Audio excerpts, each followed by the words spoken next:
Muy buenas tardes, cuando son ahora mismo las 5:52, casi 6 de la tarde, damos la bienvenida a nuestra compañera Rocío del Espacio, un poco de derecho, de Marín y Mateo Abogados. Muy buenas tardes, Rocío, ¿cómo estás?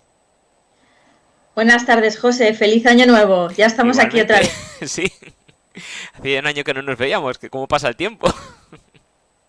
Sí, la verdad es que sí, muy rápido. Sí, sí. Bueno, hoy tenemos un tema muy interesante, que se trata del... Sí, José. Hoy vamos a hablar del enriquecimiento injusto, Estupendo. o llamado de otra manera enriquecimiento sin causa. Es el enriquecimiento injusto o sin causa es el desplazamiento de bienes o ventajas que se produce en- entre un patrimonio de una persona que se enriquece y otro que paralelamente se empobrece sin causa que lo justifique.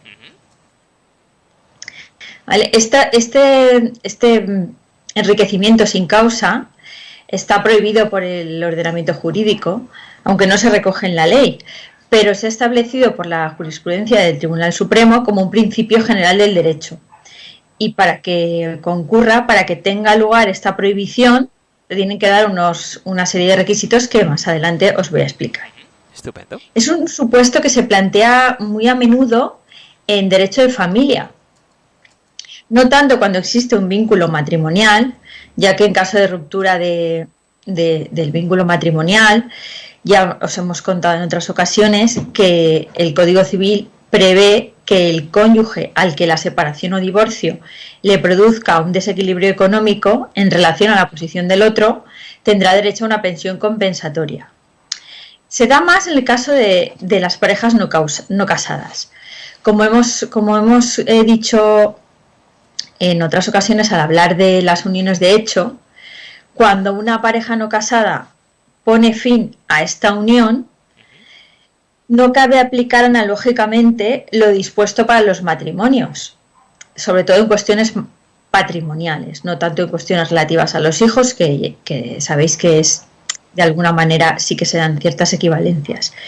Pero en las cuestiones patrimoniales habrá que estar bien a lo pactado por las partes si cuando constituyeron esa unión de hecho lo dejaron así estipulado, cosa que no ocurre muy a menudo, por cierto, aunque nosotros siempre lo aconsejamos, o bien también a la regulación autonómica, porque las distintas comunidades autónomas han regulado, algunas de ellas, cuestiones relativas a las uniones de hecho, pero no todas. Es más, hay algunas que no tienen competencia para regular ciertas cuestiones, como por ejemplo el hecho de que uno de los convivientes de hecho pueda exigir al otro una compensación. Entonces, ¿qué pasa? Si no existe pacto entre los miembros de la pareja de hecho, no queda más remedio que acudir a los principios generales del derecho para conseguir la justicia del caso concreto, y en este supuesto se acude al principio del que estamos hablando, el principio que prohíbe el enriquecimiento injusto. Para que esta acción tenga posibilidades de prosperar, tiene que darse un aprovechamiento de uno de los convivientes de los recursos o del trabajo realizado gratuitamente por el otro, en detrimento de este último. ¿Correcto?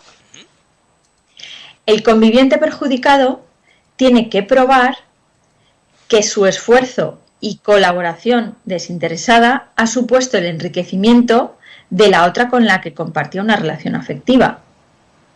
Y este enriquecimiento puede ser o bien positivo, cuando se traduce en un aumento del patrimonio, o bien negativo, cuando el aprovechamiento del trabajo o del servicio prestado por uno de los convivientes lo que hace es que el beneficiado haya evitado una serie de gastos que de otra manera hubiera tenido que realizar.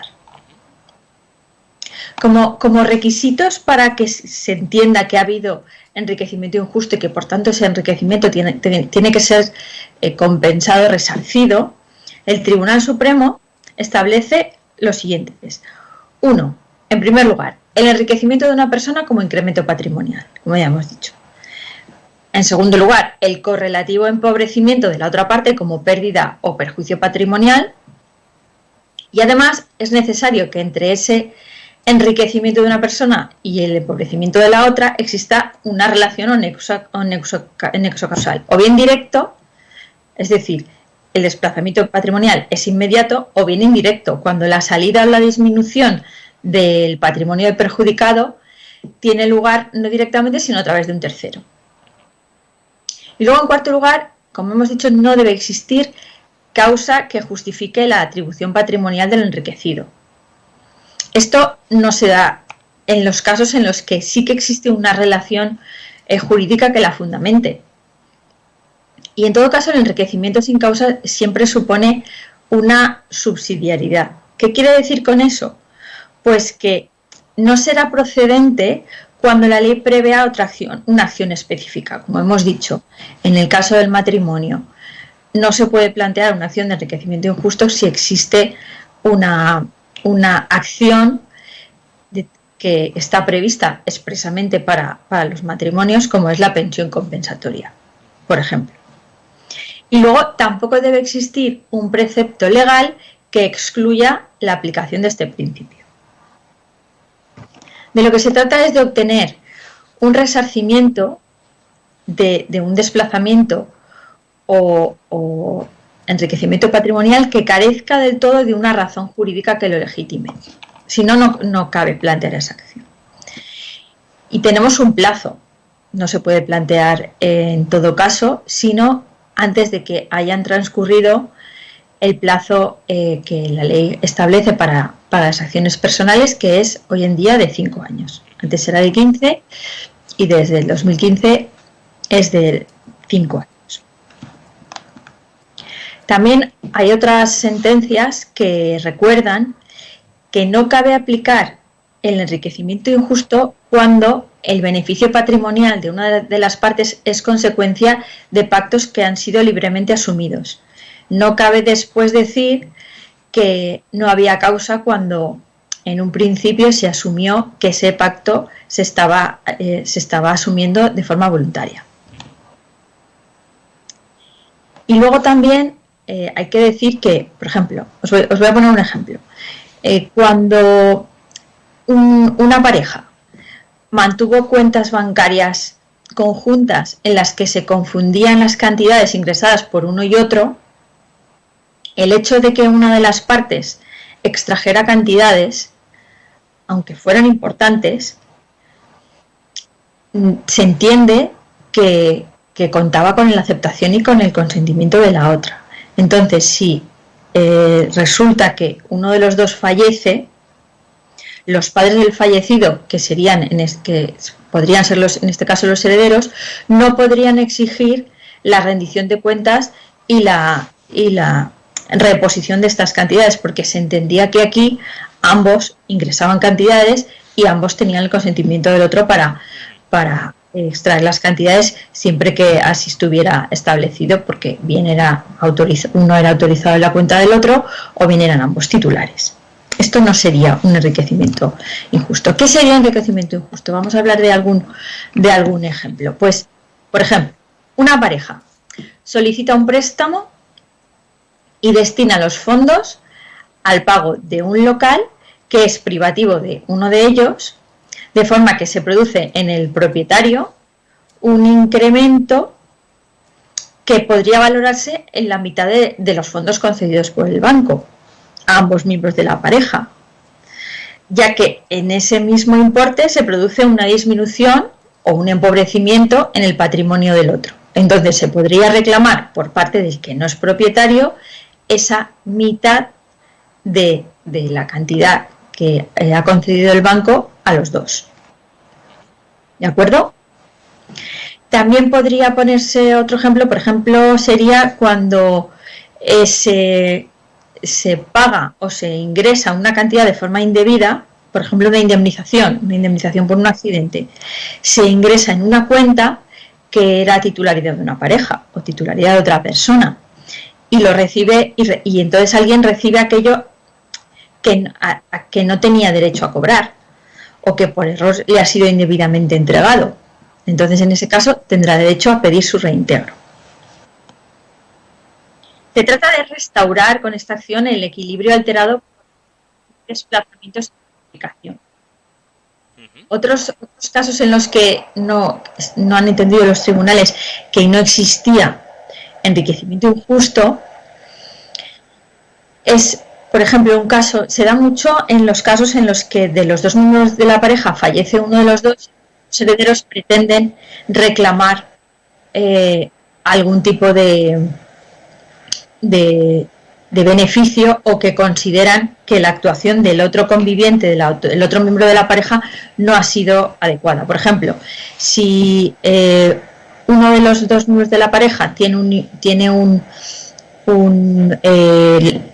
vehículo que su pareja le dejaba utilizar, cuando fallece, los herederos, en principio, aunque pudieran ser los legítimos titulares de ese vehículo, porque al final le corresponde el patrimonio, ya que son los herederos, y así lo establece o bien el testamento o bien la ley, el hecho de que haya habido un tiempo durante el que se ha utilizado este vehículo por la otra parte no justifica una indemnización a los familiares por esa utilización, ya que durante el tiempo en que la otra persona vivía le dejaba utilizar ese vehículo de forma legítima. Era su voluntad. ¿De acuerdo? Por ejemplo, otro caso en el que los tribunales han entendido que no se da un enriquecimiento injusto se da cuando una de las partes ha pagado las cuotas hipotecarias de una vivienda cuando se ha atribuido el uso exclusivo de esa vivienda al otro, y por lo tanto uno de los dos ha tenido que abandonar la vivienda. Entonces, si ha abandonado la vivienda, no se podría entender que ha habido un enriquecimiento injusto por parte del que tiene el uso exclusivo de la misma. ¿Vale? Ahora vamos a plantear un supuesto en el que sí que se entiende que ha habido un claro enriquecimiento injusto. Pues os planteamos un supuesto que resolvió el Tribunal Supremo en su sentencia de 6 de mayo de 2011, en el que decía que se planteaba por una persona, una mujer, que había convivido durante 15 años como pareja con su marido, con su conviviente, de hecho. Entonces, este conviviente había constituido una serie de sociedades de las que formaban parte como socios sus hermanos, sin que la mujer hubiera participado como socia en ninguna de ellas. Durante la convivencia, ella trabajó para las empresas de su pareja y, aunque tenía poderes amplios, no consta en el procedimiento que hubiera recibido ningún tipo de remuneración como sueldo o de otra manera. Esto es muy importante. Aunque sí que cotizó a la Seguridad Social. ¿Qué pasó? Que su pareja falleció sin testamento y se instituyó herederos a los hermanos. Entonces, ella, lo que hizo la mujer, es demandar a los hermanos, alegando que había trabajado con el fallecido, que ambos habían mantenido una convivencia de muchos años, que era similar al matrimonio, y que los herederos se habían negado a reconocerle cualquier derecho en la comunidad patrimonial que entendía que se había constituido como fruto de la convivencia y del trabajo en común de la pareja. Entonces, ella lo que pedía era que se le reconociera el derecho a participar en un 50% de los bienes muebles e inmuebles y todos los derechos de los que resultara titular el fallecido. Entonces, en este caso, el Tribunal Supremo,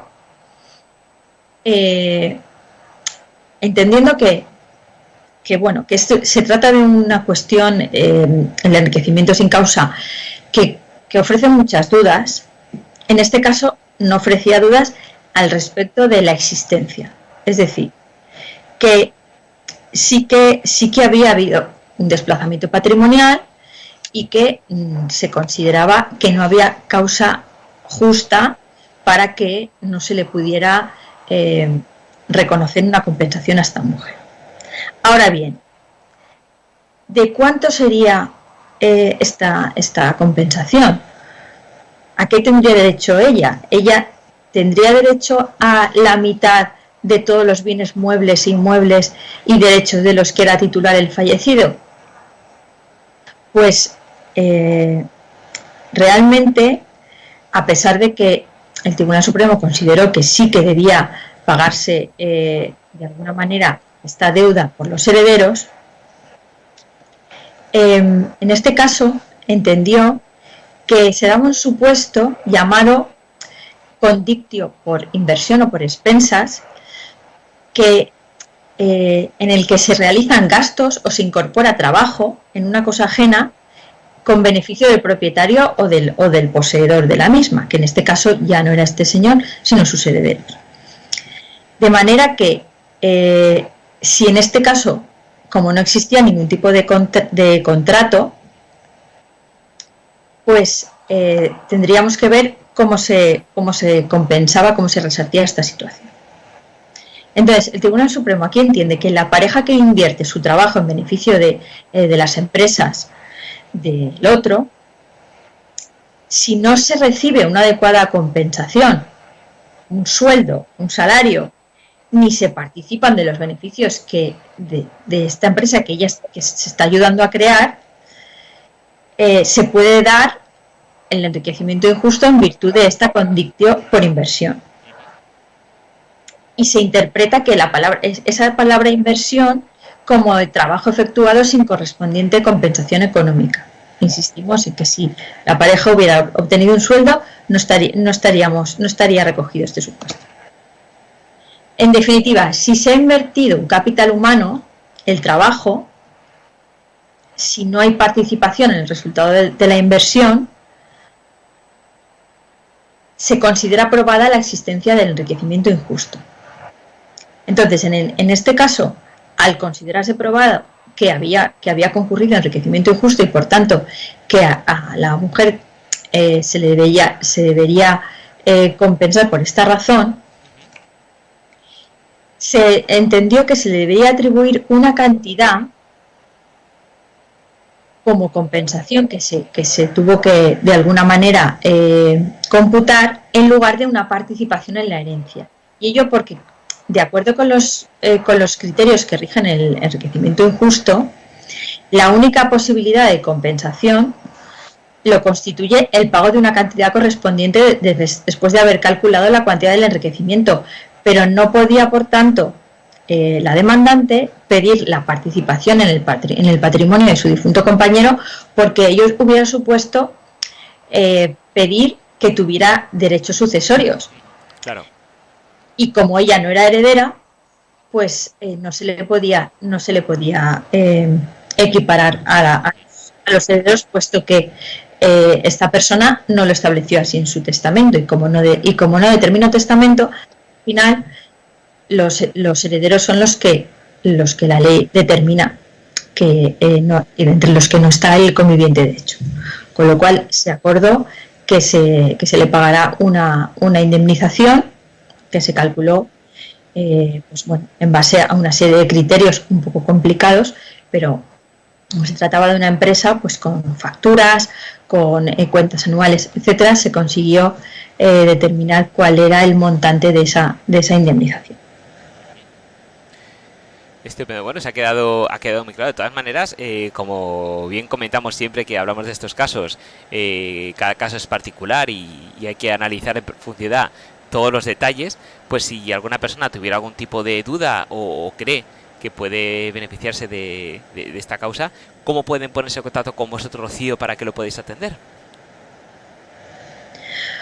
Pues cualquier oyente que tenga dudas y que quiera consultarnos puede llamarnos al 96-320-2876 o entrar en nuestra web marinimateoabogados.com y pueden mandarnos un mail a través de nuestro formulario de contacto y les atenderemos encantados.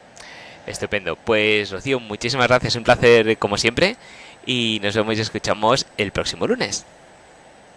De acuerdo, José, hasta la semana próxima. Hasta la Hasta semana luego. que viene. Adiós.